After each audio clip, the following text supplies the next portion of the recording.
Welcome to week 6 of PSHS 6240 here at George Washington University. So announcements, paper 2 is due now, tomorrow, yesterday, depending on when you're watching this. So group 2 went on Thursday. They did a really good job. If you're in group 2 and if you haven't handed it in, please upload those slides to the assignment 2 tab so I can give you your grade. But they did a pretty good job. As I mentioned last week, what I'm going to do is for group 3 is going to do Boston Marathon. So you'll do a 30-minute presentation and you'll have a better understanding of what I'm looking for after this week. And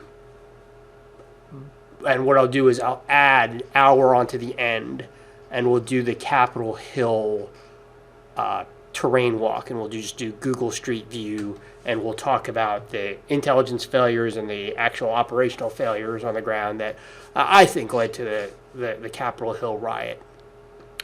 So think about that going forward, and I think we'll have a good experience. The other thing I'll just say is I mentioned this to group 2. If you want on your final paper, so those of you who are writing, groups 1 and 2 who still have to write the final paper at the end of class, if you want to do a topic on these latest electrical grid shootings and their impact and their causes and the vulnerabilities exposed, I will allow you to do that. Just let me know if that's something you're interested in. People might have curiosity on it. People might have that for their work. But what I'm looking for is kind of similar to the paper you did now. Is it a threat? What's the threat? What is the vulnerability that's being exposed? And what policy recommendations do you have to mitigate this? So that's kind of what I'm looking for if you choose to do your paper on those electric grids. So week 5 review. Again, counterterrorism strategy in the U.S. Have we had one? Have we not?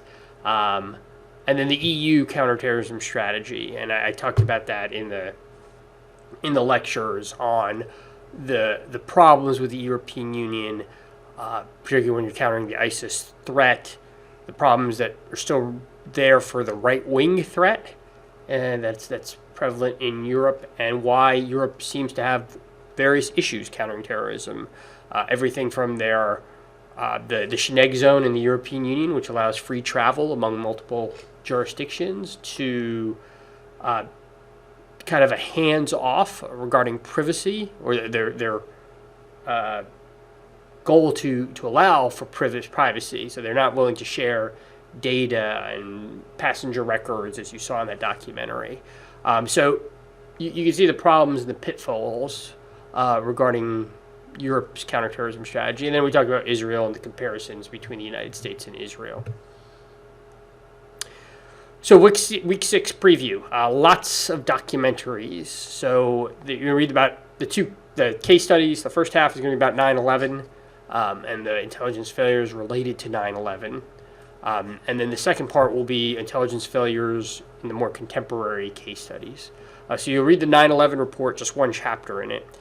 You'll watch a lot of documentaries. The National Geographic documentary on 9/11 and the Nova Inside NSA documentary on 9/11, and you'll talk about the intelligence failures.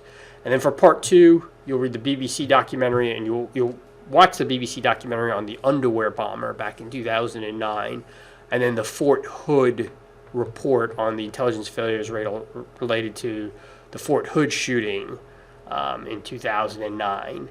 And as you're going through that, the second part asks, despite the billions, trillions, depending how much what you count, why do we still have these intelligence failures going forward?